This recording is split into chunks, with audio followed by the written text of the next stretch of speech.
नमस्कार दोस्तों, किस्मत सवारे में आपका स्वागत है। मैं हूं आपकी होस्ट एंड दोस्त खुशबू जैन और आपका स्वागत है आपके अपने कार्यक्रम किस्मत सवारे में। दोस्तों, जैसे कि हर बार हम आपको कहते हैं कि ये कार्यक्रम सिर्फ आप ही के लिए बनाया गया है। आपकी समस्याओं का समाधान करिए, तो जल्दी से जल्दी फोन लगाइए। हमारे स्क्रीन पे जो नंबर फ्लैश हो रहा है उस पे फोन लगाइए और अपनी समस्या का समाधान बहुत जल्द पाइए। तो हम बात कर रहे थे, हमने जाना था वृश्चिक राशि के बारे में और धनु राशि के बारे में कि मंगल का उनके साथ क्या संबंध है और क्या प्रभाव रहता है। अब हम बात करेंगे मकर राशि वालों के बारे में कि मकर राशि का जो मंगल ग्रह है उसके साथ क्या प्रभाव मंगल राशि उसके ऊपर छोड़ती है और उसके साथ उनका क्या संबंध रहता है। तो आनंद जी, हम आपसे जानना चाहेंगे कि मंगल राशि जो है उसके ऊपर जो मंगल राशि तो नहीं बोल सकते, मकर राशि जो है उसके ऊपर मंगल ग्रह का क्या प्रभाव रहता है। देखिए, ऐसा है कि मकर राशि जो है वो अपने आप में शनि की राशि है। शनि यानी क्या है, जो शनि का प्रभाव अपने जीवन में बहुत महत्वपूर्ण रहता है। शनि वाले जो शनि की दो राशियां, एक मकर और एक कुंभ। अब प्रश्न ये उठता है कि जो शनि होता है वो अपने आप में परिपक्व ग्रह है। चुचारा ग्रह नहीं है मित्रों, अपने आप में परिपक्व ग्रह है। जितनी चादर उड़ती है उतना ही पैसा आता है। तब ऐसी कंडीशन में क्या है कि मकर राशि जो है अपने दबे पांव उतना ही काम करने में विश्वास रखती है, जितनी उसकी क्षमता हो, जितनी उसकी सोच हो, जितनी उसकी क्वालिटी हो, जितना उसका आधार हो, जितनी उसकी इज्जत न जाए। मतलब बंद मुट्ठी को हमेशा बंद रखती है, जिससे उसके अपना स्टेटस कायम रहे। अब ऐसी कंडीशन में जो मकर राशि है, और मकर राशि में भी शनि की राशि, और शनि की राशि क्या है, संघर्षशील है। अब संघर्षशील है तो क्या है कि ऐसा व्यक्ति जीवन भर संघर्ष करता रहता है। अब संघर्ष में क्या चाहिए, एनर्जी चाहिए। एनर्जी कौन देता है, मंगल देता है। यानी क्या होता है कि आप जो है गाड़ी को भगाते हैं तो गाड़ी में रेस कौन देता है, मंगल देता है। लेकिन स्पीड कौन, ब्रेक कंट्रोल कौन करता है, शनि करता है। तो मंगल और शनि का कॉम्बिनेशन जीवन में एक महत्वपूर्ण भूमिका अदा करता है। तो उसका रीजन ये है कि बिना मंगल के शनि अधूरा है, बिना शनि के मंगल अधूरा है। अब जैसे आप मकान बनाना चाहते हैं तो मकान कौन देगा, जमीन मंगल देगा। भूमिपुत्र कौन है, मंगल देगा। अब लेकिन भूमिपुत्र मंगल होने के साथ साथ जो उसमें लोहा, सरिया, सीमेंट और आपका गिट्टी, ये ईंट वगैरह, ये सब क्या है, शनि है। तो क्या होता है कि एक ठोस चीज क्या होगा, शनि होगा। लेकिन उसमें एनर्जी का फ्लो क्या लगेगा, मंगल को बनाने में एनर्जी लगेगी, ईंट को बनाने में एनर्जी लगेगी, उसमें क्या लगेगा, मिट्टी लगेगी। लेकिन बना शनि का रूप, लेकिन उसमें कहीं न कहीं जो कनेक्टिविटी है उसमें मंगल का बहुत बड़ा योगदान है। अब जैसे क्या है, गिट्टी, रेती, सीमेंट, मिट्टी, सबको आप कहीं न कहीं मकान में लगाओगे तो ये सारी की सारी चीजें किससे होंगी, मेहनत से होंगी, मेहनत कष्ट से होंगी।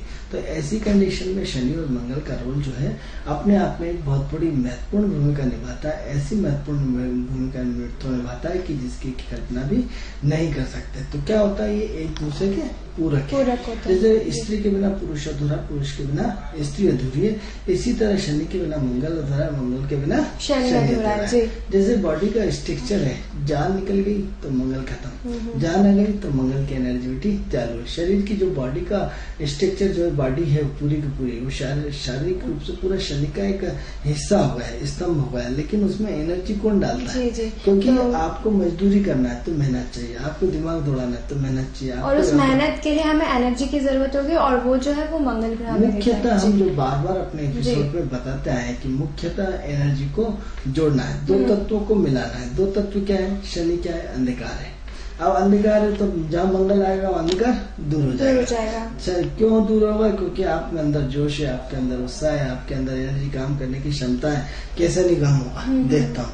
तो आप क्या लगातार आप इसके जुनून में भिड़े हुए हैं, तो ऐसी कंडीशन में वो काम होना तय है। तो क्या है, कितनी भी बड़ी मुसीबत आ जाए, लेकिन क्या है, आप उसमें लगे रहो तो निश्चित रूप से मुसीबत खत्म हो जाएगी और पॉजिटिविटी आएगी। किसके कारण, मंगल के कारण। तो क्या होता है, शनि मंगल का कॉम्बिनेशन जो है वो अपने आप में बहुत महत्वपूर्ण है, जो व्यक्ति को संघर्ष कराता हुआ, व्यक्ति को मार्गदर्शन देता हुआ आगे बढ़ाता है। अब ऐसा संघर्ष मित्रों जो एक पॉजिटिव एनर्जी में चला गया। अब यदि क्या होता है, शनि मजदूर है और मंगल क्या है, मेहनत है। तो क्या होता है, एक मजदूर आदमी दिन भर बड़े पावरफुल एनर्जी के साथ मेहनत करता है। अब मेहनत अलग अलग हिस्सों में, अब यदि शुक्र के साथ होगा तो लग्जरियस मेहनत हो गई, बुद्ध के साथ होगा तो दिमागी वर्क हो गई। तो यहाँ चूंकि शनि का कॉम्बिनेशन है और शनि की कंडीशन के साथ जुड़ा हुआ है, तो शनि क्या होता है, हार्ड वर्कर है। तो हार्ड वर्किंग के साथ आप जीवन भर मेहनत में लगे रहते हैं, लेकिन काय के लिए, सिद्धांत के लिए, काय के लिए, आदर्श के लिए, सिद्धांत के लिए, सत्य के लिए, मतलब कोई भी गलत चीज इनसे देखी नहीं जाती है। तो ऐसी कंडीशन में क्या होता है कि प्राचीन संस्कृति की धरोहर शनि है, और प्राचीन संस्कृति की धरोहर को काय से ढूंढोगे, मंगल से। अब प्राचीन संस्कृति की धरोहर कहाँ छुपी है, जमीन के अंदर कौन है, शनि। उसको प्राकृतिक से खुदाई करवाएंगे, खुदाई करके क्या होती है, हमारी संस्कृति, नई चीजें, हमारे नया नया डेवलपमेंट निकलता है, जो प्राचीन समय में हजारों करोड़ों साल पहले जिंदा था। तो किसके कारण, शनि मंगल की कॉम्बिनेशन के साथ। अब सवाल ये होता है, इसमें 3 नक्षत्र पड़ते हैं, सूर्य का, चंद्र का और मंगल का। सूर्य का, चंद्र का, मंगल का, तीनों के नक्षत्र अपने आप में होने के बाद भी ऐसे व्यक्ति क्या होता है कि द्वितीय भाव की राशि है, जो मकर राशि है, द्वितीय भाव की राशि है। सूर्य और शनि में 36 का आंकड़ा है, लेकिन क्या है, दमदारिता, प्रभावशीलता अच्छी आएगी, लेकिन किसके साथ, संघर्ष के साथ। यानी भली सूर्य का प्रभाव है, लेकिन ऐसे व्यक्ति सूर्य के प्रभावशाली होने के बावजूद वो अपने जीवन में बिना संघर्ष किए हुए उन्नति नहीं कर सकते। इसी तरह चंद्रमा का कॉम्बिनेशन आ गया, चंद्रमा के कॉम्बिनेशन में क्या, अस्थिरता बहुत ज्यादा बनी रहेगी, लेकिन क्या, कभी ठंडा और कभी गर्म।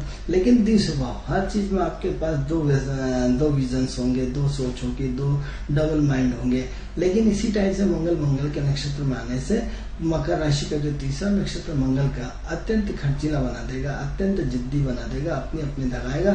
मतलब कई लोग आपने पुराने स्वभाव के लोग होंगे कि मरते मर जाएंगे, लेकिन अपना नेचर नहीं बदलते। आज भी वो पैदल चलते हैं, सब कुछ भगवान ने दे रखा है, गाड़ी घोड़े बंगले होने के बाद भी वो अपने मतलब जो पहले से अपनी उनकी रूटीन दिनचर्या उसी को फॉलो करते आ रहे हैं, उसी को फॉलो करते हैं, उसको अपनी दिनचर्या में आज भी परिवर्तन नहीं करना चाहते जी। चाहे उनके पास गाड़ी घोड़े मकान बंगले सब कुछ है, जितनी भी ऐश्वर्य की चीजें उन्हें दे दी जाए, फिर भी वो साधारण जीवन जीने में, उसके बाद भी वो आज भी साधारण जीवन जीते हैं। ये इसके कारक है।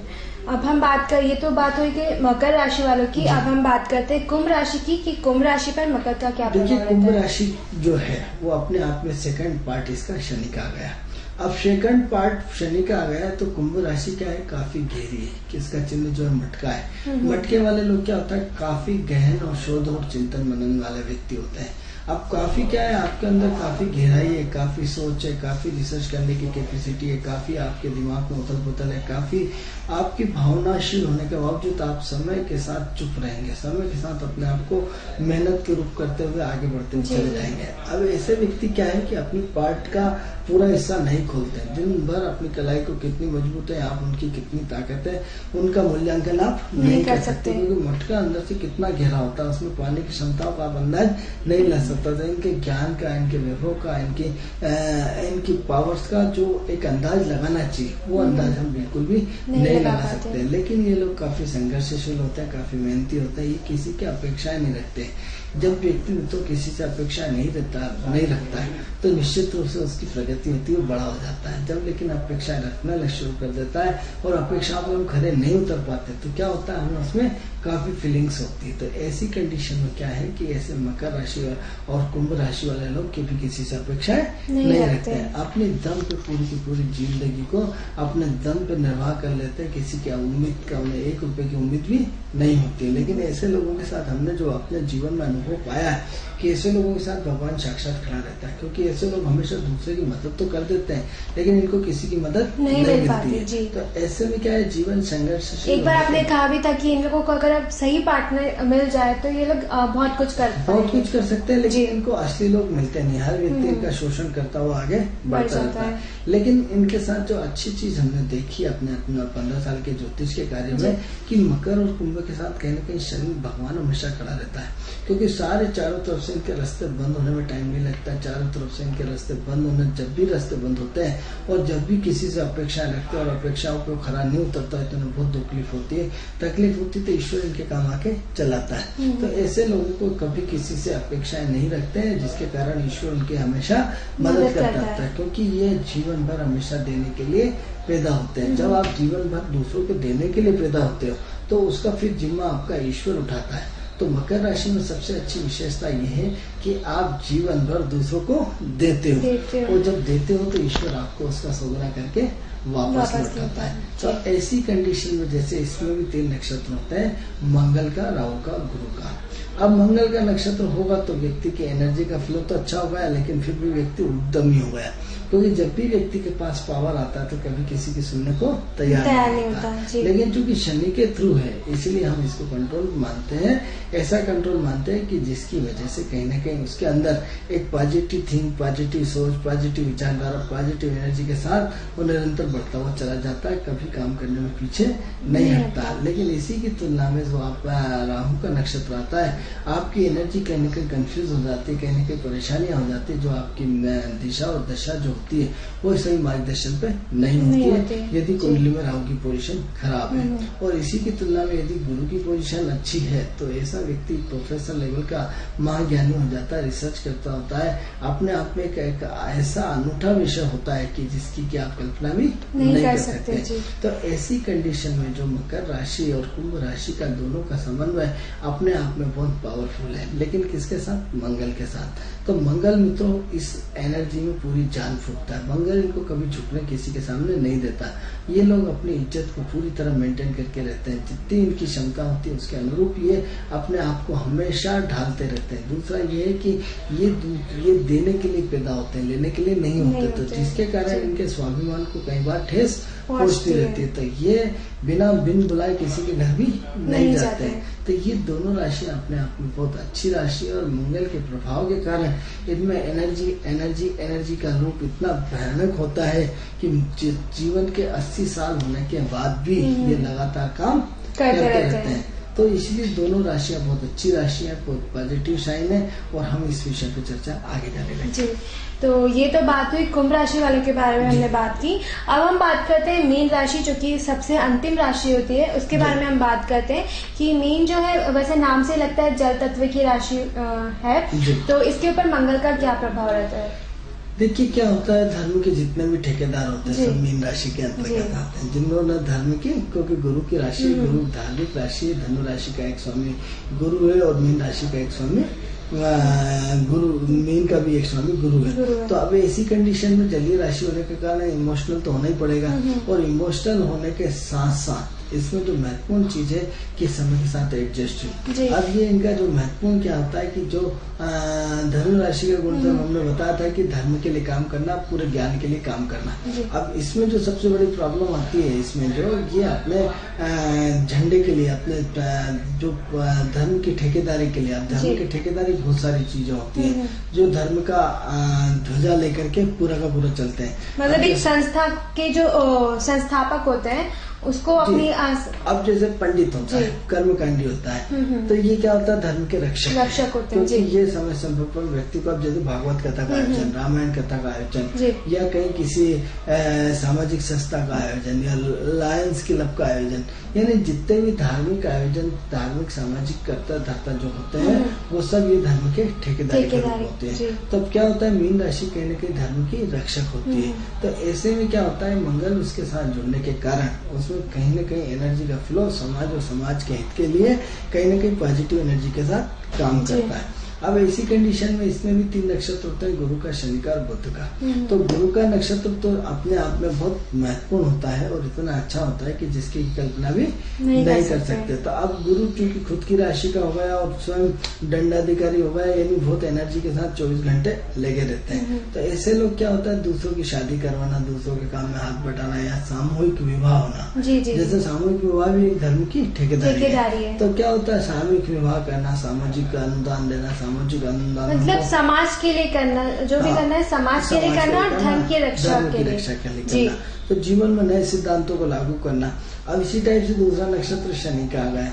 तो शनि क्या हो गया, इसमें व्यक्ति को रिसर्च कराता है, व्यक्ति को मेहनत कराता है, व्यक्ति को कहीं ना कहीं लगातार एक्टिविटी से जोड़ता है। और कहीं ना कहीं जैसे बच्चों की, जैसे जिन लोगों की शादी नहीं होती वो मैरिज ब्यूरो खोल लेते हैं, तो वो भी एक तरह का समाज का ठेकेदारी हो गई।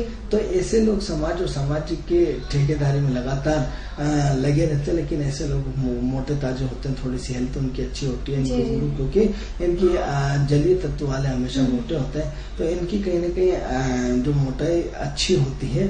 और साथ ही साथ जो तीसरा नक्षत्र है बुध का नक्षत्र, बुध नक्षत्र क्या है, ऐसे में बहुत शार्प माइंड बना देता है, सामाजिक योजनाओं का कीड़ा होता है।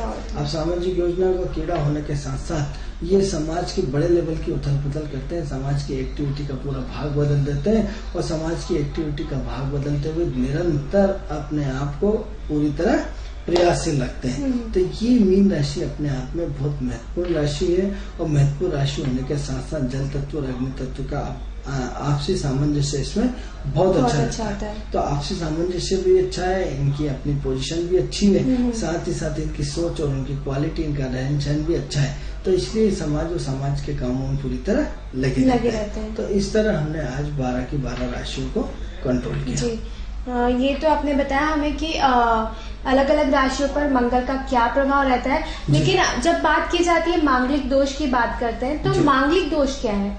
देखिए खुशबू जी, ऐसा है कि मांगलिक 1, 4, 7, 8 और 12 में जब मंगल बैठता है तो उसे हम मांगलिक दोष कहते हैं। अब मांगलिक दोष में क्या होता है कि जब बच्चे के बड़े होते हैं, बच्चे बड़े होने लगते हैं, तो जब माँ बाप को उनकी शादी की फिक्र लगती है, तो जब शादी की फिक्र लगती है तो सीधे किसी पंडित या किसी ज्योतिष के पास जाते हैं, और ज्योतिष के जाकर अपनी पत्रिका का अध्ययन कराते हैं कि देखो सबसे पहले हम इसके लिए मांगलिक लड़की ढूंढे या मांगलिक लड़का ढूंढे। तो खुशबू जी क्या होता है कि हमने अपने एपिसोड के 12 के 12 इसमें अलग अलग उसमें हमने मंगल का प्रभाव बताया था। तो हर व्यक्ति अपने आप में मांगलिक है, अपने आप में मांगलिक है। क्यों होती है? मंगल ऊर्जा है, और ऊर्जा है तो हम जिंदा है, ऊर्जा ही खत्म हो गई तो खेल खत्म हो गया। तो अब ये है कि कहीं में ऊर्जा कहीं ज्यादा रहती है, कहीं कम रहती है। तो जो मांगलिक लोग रहते हैं उसमें कहीं ना कहीं आम आदमी से हटके ऊर्जा कुछ ज्यादा रहती है, उसकी एक्टिविटी का फ्लो कुछ ज्यादा रहता है, उसकी काम करने की क्षमता कुछ ज्यादा रहती है। तो ऐसी कंडीशन में किसी से दबना नहीं, अपने आप में पावरफुल होना, अपने समाज का बहुत बड़ा ठेकेदार होना, वो अपनी एक्टिविटी एनर्जी में बहुत ज्यादा खर्चीला होना, निडर होना, जैसे कि हमने आपको हमेशा बताया। तो मांगलिक पोजीशन में क्या होता है कि जो मंगल है उसकी एनर्जी का फ्लो 24 घंटे उसके नाक पे गुस्सा, अपन कहते हैं ना, तो इसकी गुस्सा तो बिल्कुल 24 घंटे नाक पे रहता है। तो ऐसा व्यक्ति क्या छोटी छोटी चीजों पे रूठ जाता है, तो पावरफुल व्यक्ति से इसका बड़ा रोल रहता है। अब सवाल ये है कि मांगलिक दोष होना और मांगलिक होना अलग अलग मैटर है। तो मांगलिक होना एक अच्छी बात है, इसमें कोई बुराई तो है नहीं। अब मांगलिक दोष कहाँ से हुआ है? क्योंकि जब मंगल 4, 7, 8 और 12 में जब मंगल बैठेगा तो उसको मांगलिक कुंडली बोलेंगे। अब ये मांगलिक दोष नहीं हुआ, मांगलिक कुंडली हुई। अब मांगलिक दोष में क्या होता है, कई बार किसी लड़की का मंगल और उस मंगल से मैच नहीं होता है तो उसको चूड़ा मंगल बोलते हैं। कहीं मंगल अधिक होता है, राहु केतु उसमें होता है, तो इसमें क्या होता है कि हम कई बार क्या होता है उसके पीपल की पेड़ से शादी करवाई जाती है, या किसी मटके से उसकी शादी कराई जाती है, भगवान तुलसी से शादी कराई जाती है, भगवान कृष्ण के फोटो से शादी कराई जाती है। तो उससे क्या उसका जो दोष है वो खत्म हो जाता है। लेकिन बट जो महत्वपूर्ण चीज होती है वो महत्वपूर्ण चीज होती है कि मांगलिक अपने आप में हर व्यक्ति मांगलिक है। अब मांगलिक यदि साउथ में जाएंगे तो सेकंड हाउस को भी मांगलिक बोला गया है, लेकिन हमारे इधर सेकंड हाउस को मांगलिक नहीं बोला गया है। तो ऐसी कंडीशन में मांगलिक की परिभाषाएं देश काल वातावरण परिस्थिति के हिसाब से अलग अलग हो जाती है। दूसरी बात क्या होता है कि जैसे एक लड़का मांगलिक और एक लड़की मांगलिक ना हो, कई बार उसमें भी शादी हो जाती है, क्योंकि इसका मांगलिक दोष का यदि गुरु की दृष्टि पड़े, राहु की पड़े, शनि की पड़े, या शुक्र से पड़े, या चंद्र कुंडली से पड़े, तो बहुत सारी कुंडलियों में उसका निवारण हो जाता है, उसका काट हो जाता है। बट लेकिन ये है कि मंगल की तो मंगल ही रहेगा, एनर्जी की कई सारी चीजें फ्लो आउट उसमें रहेगा। तो जो उसका काम करने का फ्लो है, जो उसकी गति है, वो अपने आप में इतनी तेज गति रहेगी कि जिसकी की कल्पना भी नहीं कर सकते हैं। तो ऐसी कंडीशन में जो मांगलिक दोष है, मांगलिक दोष नहीं बोलना चाहिए, मांगलिक गुण धर्म बोलना चाहिए। अब सवाल है कि पूरे हिंदुस्तान में मंगलनाथ का एक ही मंदिर होता है, वो उज्जैन में है। उज्जैन में मंगलनाथ का मंदिर है। तो ऐसे में यदि आपको कोई भी मांगलिक और मांगलिक दोष की शंका होती है तो क्या करना चाहिए? आपको मंगलनाथ चले जाना चाहिए। और मंगलनाथ में भात पूजन और बहुत सारी वहाँ पूजा पाठ होती है और बहुत ईजी प्रोसेस में होती है। उसमें अंग कारक योग भी कई बार होता है मंगल और चंद्र का। तो उसमें क्या होता है कि कई अलग अलग कंडीशंस होती हैं। तो ऐसी कंडीशन में आपको सबसे पहले क्या करना चाहिए कि यदि जरा सा भी आप गुस्से के तेज है, जिद्दी है, आप अपनी चलाते हैं, आप घर पे आपका बच्चा नहीं रहता है, दिन भर दोस्तों में रहता है, आप उसके खर्च के मारे परेशान है, तो निश्चित रूप से ये देख लीजिए कि इसकी पत्रिका में मंगल खराब चल रहा है। तो ऐसे लोगों को तुरंत अपने कहाँ जाना चाहिए? मंगलनाथ के दर्शन करना चाहिए। मंगलनाथ के दर्शन करना चाहिए, मंगलनाथ में पूजा पाठ करना चाहिए। मंगलनाथ की पूजा पाठ करने के साथ साथ वहाँ का पूरा एटमोस्फेयर के वहाँ एक विधि विधान से पूजा करना चाहिए, जिससे कहीं न कहीं मांगलिक दोष की संतुष्टि मिलती है, वहाँ से बच्चे में सुधार आता है। और हिंदू धर्म की जो परंपरा और संस्कृति, पूजा पाठ करना हमारा धर्म, हमारी संस्कृति है। हर धर्म आपका अपना सोचने का तरीका होता है, अपना काम करने का तरीका होता है। तो ऐसी कंडीशन में मंगलनाथ का अपने आप में एक बहुत पावरफुल महत्व होगा। तो ऐसे सिम्टम्स आपको यदि आपके बच्चों को मिलते हैं तो आपको तुरंत मंगलनाथ जाना चाहिए। अब सवाल ये हो रहा है कि कई बार ये भ्रांतियां हैं कि साहब इसका तो छोटा मंगल है, इसका बड़ा मंगल है। तो ये भ्रांतियां निकाल दो कि यदि हमने आपके घर से रुपए चुराए तो रुपए 1 रुपए की चोरी हो तो चोरी कहलाती है, 1000 की चोरी मतलब चोरी चाहे 1 रुपए की और 100 रुपए की चोरी तो चोरी ही कहलाती है। तो क्या होता है, 1 करोड़ की चोरी करोगे तो ये नहीं साहब बड़ा चोर है, छोटा चोर है, तो चोर तो चोरी कहलाता है। तो मंगलिक मतलब मांगलिक दोष। अब ये छोटा मंगल, बड़ा मंगल, ये लोगों ने अपने मन से अपने बहुत सारी विचारधाराएं बनाने की, साहब इसका तो बहुत छोटा मंगल है, इसका तो बहुत मंगल है, इसका तो फलाना है। हाँ, तो इसका निम्न मंगल है तो इसको निवारण करने की जरूरत नहीं। उच्च के मंगल को कहते हैं कि पीपल के वृक्ष से शादी कर लें या जो भी कोई सारी कंडीशन है कि ऐसी कंडीशन में क्या होता है कि आपको हमेशा ध्यान देना चाहिए कि मांगलिक दोष का मंगलनाथ पे चले जाए। छोटा चोर या बड़ा चोर, चोर तो चोर होता है। तो ये तो साहब नहीं छोटा ज्ञानी है या बड़ा ज्ञानी है, ऐसा नहीं होता। तो आप निश्चित रूप से मंगलनाथ की पूजा कराएंगे तो उसका निवारण हमें देखने को मिलेगा। जी आनंद जी, कई बार देखा गया है कि जो जिनको मांगलिक जिनकी कुंडली में मांगलिक आता है, मांगलिक होता है, उनको जो है मतलब मदिरा, मांस, इनके सेवन की आदत भी ज्यादा होती है। तो ये कहाँ तक ठीक है? देखिए क्या होता है, जो एनर्जी रहती है, एनर्जी में पाचन क्रिया शक्ति बढ़ जाती है। अब एनर्जी क्या होता है, जैसे आपने दारू पी ली, मीट खा लिया, अंडे खा लिया, मुर्गा खा लिया, बकरी खा ली, लेकिन इसको पचाने की पावर क्षमता भी तो हर किसी की नहीं है। मान लो एक कोई व्यक्ति बादाम खा जाए, वो बादाम ही नहीं पचा पाता, बीमार पड़ जाता है। तो सवाल ये हो रहा है कि आप जितने भी मांगलिक जो रहते हैं, मंगल जो रहते हैं, मंगल ऊर्जा चीज है, तो ऊर्जा को पचाने की कैपेसिटी किसमें होगी? हर किसी में नहीं होगी, हर किसी में नहीं होगी। तो क्या होता है, ये लोग इतना दौड़ते हैं, इतना भागते हैं, इतना परिश्रम करते हैं, इधर उधर लगे रहते हैं, जिसके कारण इनकी बॉडी की जो भी आवश्यकता आ जाए वो इनमें कोई फर्क नहीं पड़ता है। इनको ये सारी चीजें खा पी लेते हैं और उसको परिपूर्ण ढंग से देखा जाता है ना कि जैसे आम आदमी को बोलते हैं कि रोज इन सब का सेवन नहीं किया कर, आपकी लीवर खराब हो जाएगा, ये हो जाएगा, वो हो जाएगा। तो इन लोगों को डेली यूज करने से भी कुछ मतलब देखिए, हमारा सिद्धांत और हमारा धर्म और हमारी संस्कृति जो कहती है कि हमें शुद्ध आहार करना चाहिए, जैसा खाए हम वैसा बने मन। लेकिन क्या होता है कि जीवन में नेगेटिव पॉजिटिव दोनों ऊर्जाएं होती है।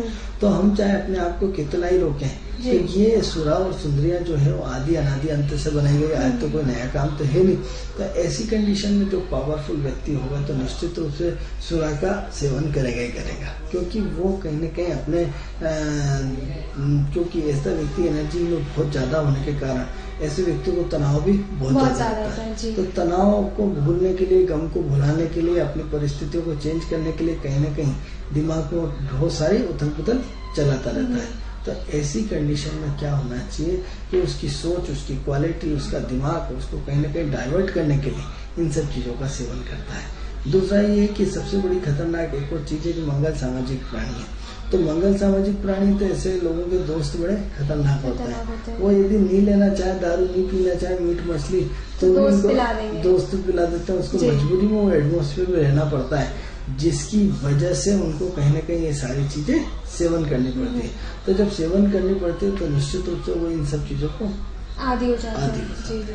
और हाँ, आपने बता ही दिया वैसे कि मंगल जो होते हैं वो सामाजिक प्राणी होते हैं, तो कहीं ना कहीं उनकी जो कहते हैं ना कि मंगल जो है वो उन्नति के मतलब शिखर पे होते हैं, मांगलिक लोग जो होते हैं।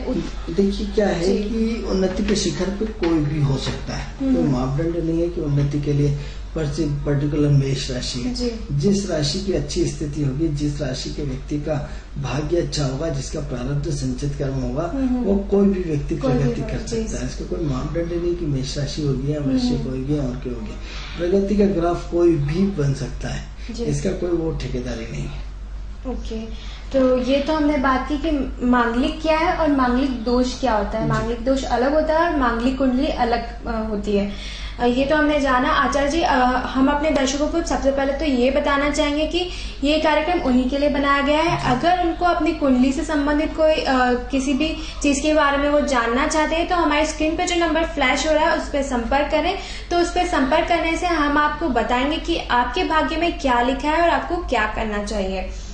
आनंद जी, आप बात करेंगे, मंगल राशि की बात हो गई है, मांगलिक दोष की बात हो गई है, अब हम बात करेंगे कि इसी में हम थोड़ी सी उपाय बोलना चाहेंगे कि मंगल जो है वो बहुत पावरफुल ग्रह है।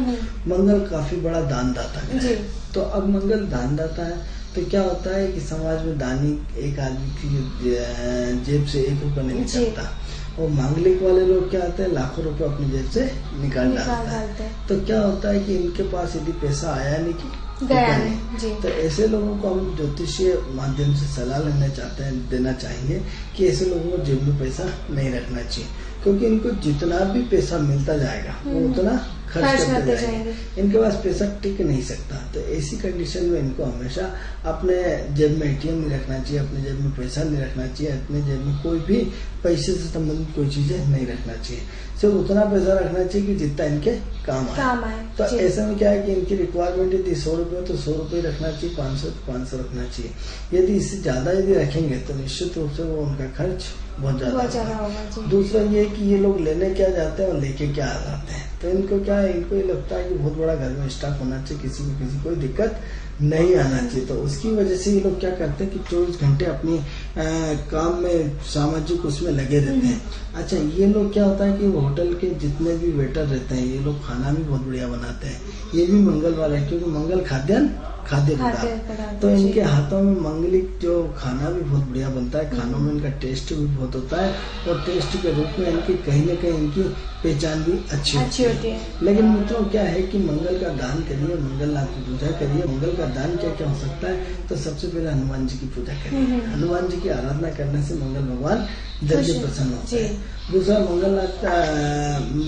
हनुमान जी की पूजा करने के साथ रोज व्यक्ति को सुंदरकांड का पाठ करना चाहिए, हनुमान चालीसा का पाठ करना चाहिए। इससे बहुत जल्दी मंगलनाथ खुश होते हैं या मांगलिक अवस्था में सुधार होता है। तीसरा ये होता है कि ऐसे लोगों को पानी बहुत पीना चाहिए। पानी पीने से चंद्रमा बहुत बलशाली हो जाता है। चंद्रमा बलशाली होने के कारण जो ये गर्मी है, हीट है, उनकी जो है वो बैलेंस बन जाती है। तो बैलेंस बन जाती है तो बैलेंस बन जाता है, लेकिन बैलेंस बन जाता है तो जिसकी वजह से उनमें एनर्जी का फ्लो नहीं बन पाता है। तो ऐसी कंडीशन में ये इतने खर्चीले होने के बावजूद तो इनको क्या करना चाहिए, एक तो सुंदरकांड का पाठ करना चाहिए, सुंदरकांड के साथ साथ हनुमान चालीसा का पाठ करना चाहिए। दूसरा, इनको डेली इतना पानी पीना चाहिए। तो पानी पीने से क्या होता है कि इनकी एनर्जी निरंतर शांत बनी रहती है, इनकी हीट हमेशा शांत बनी रहती है, जिसके कारण इनका बैलेंस नहीं गड़बड़ाता है।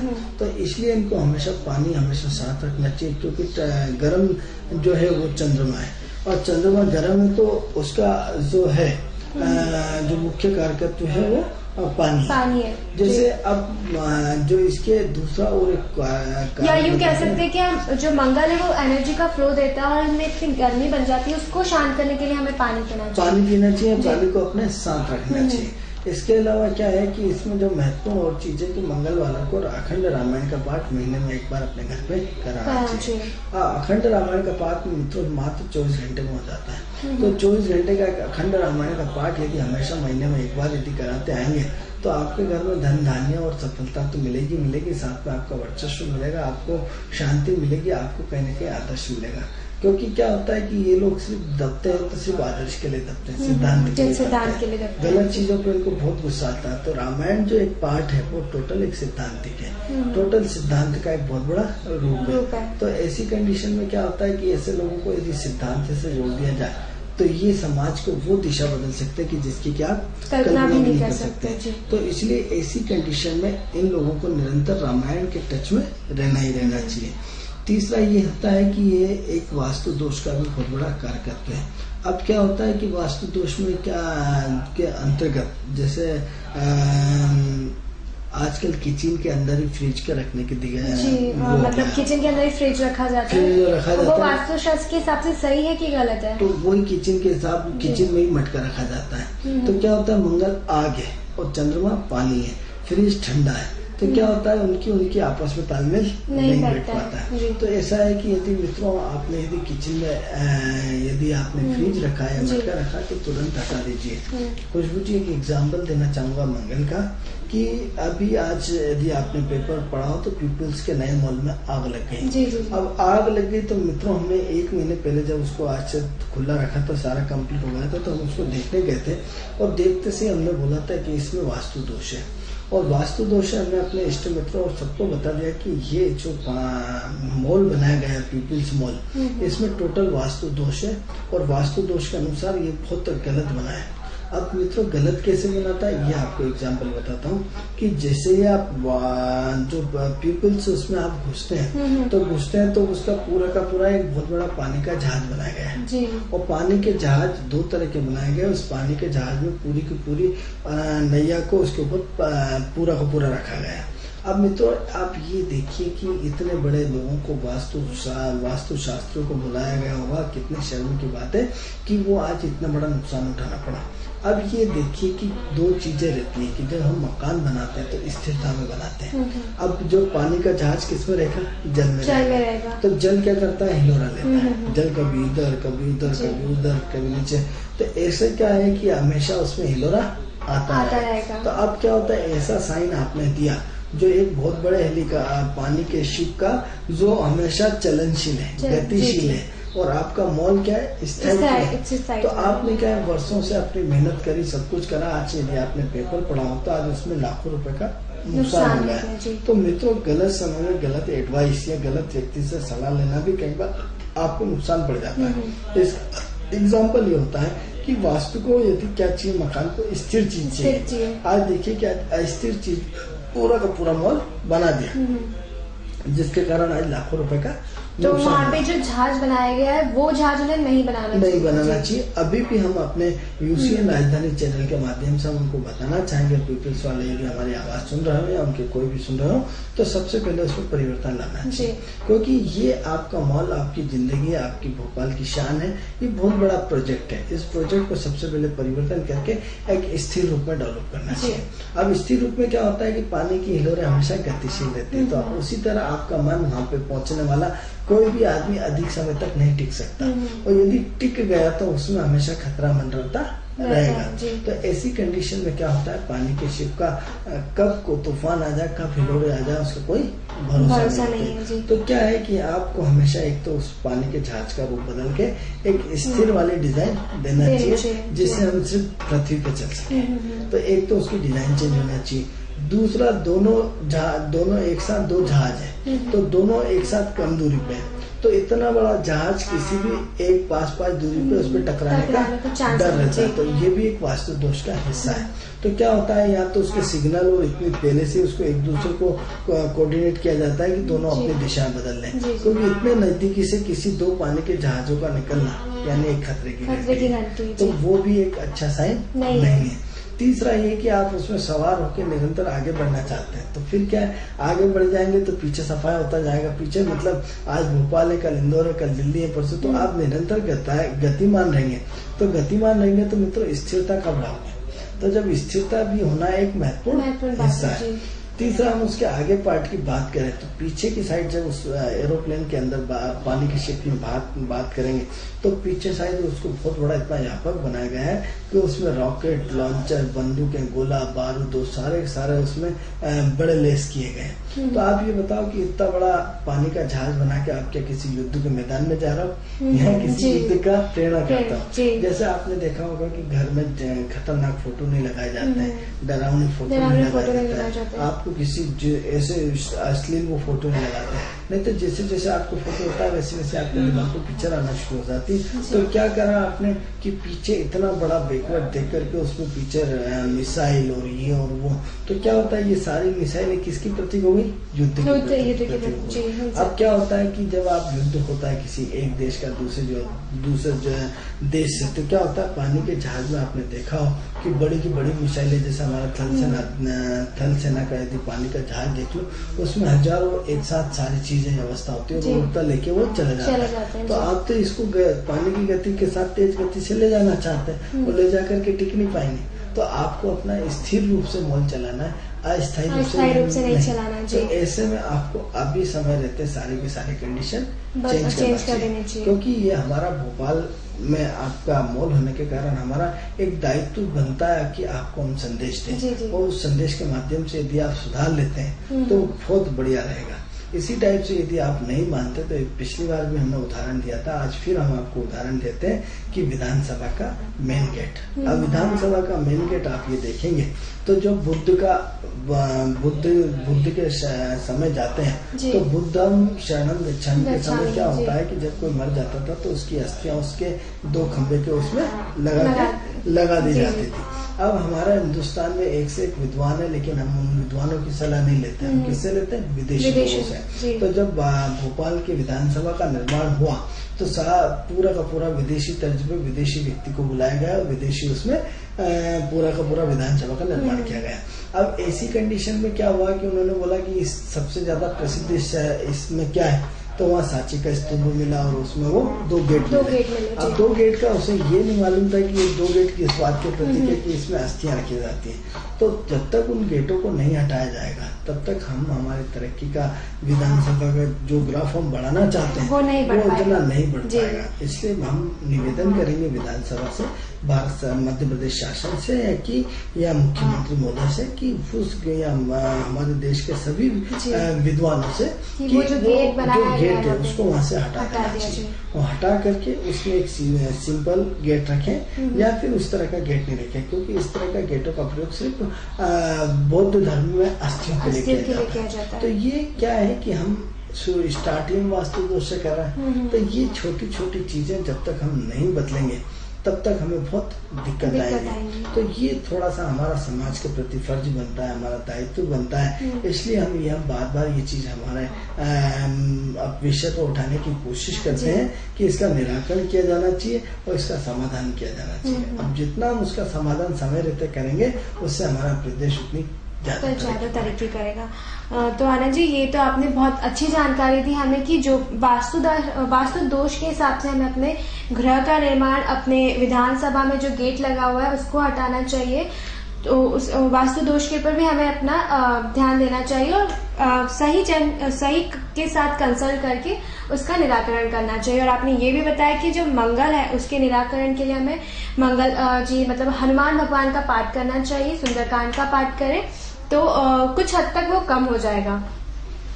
तो दर्शकों, किस्मत सवारी में फिलहाल इतना ही। अगले दिन फिर मिलेंगे नए भविष्य फल के साथ। लेकिन उससे पहले एक और बार फिर बताऊंगी कि आपकी स्क्रीन पे जो नंबर फ्लैश हो रहा है उस पर संपर्क करके आप अपनी नौकरी से संबंधित समस्या या जॉब नहीं मिल रही है उससे संबंधित समस्या, या जॉब में आपका प्रमोशन नहीं हो रहा, उन्नति नहीं हो रही है, या घर में कोई कलह है, तो हमारी स्क्रीन पर जो नंबर फ्लैश हो रहा है उस पर फोन करिए। ये नंबर सिर्फ आप ही के लिए बनाया गया है, आपकी समस्याओं का समाधान करने के लिए। आनंद जी, हमारे दर्शकों को इतनी अच्छी जानकारी देने के लिए आपका बहुत बहुत धन्यवाद। नमस्कार दोस्तों।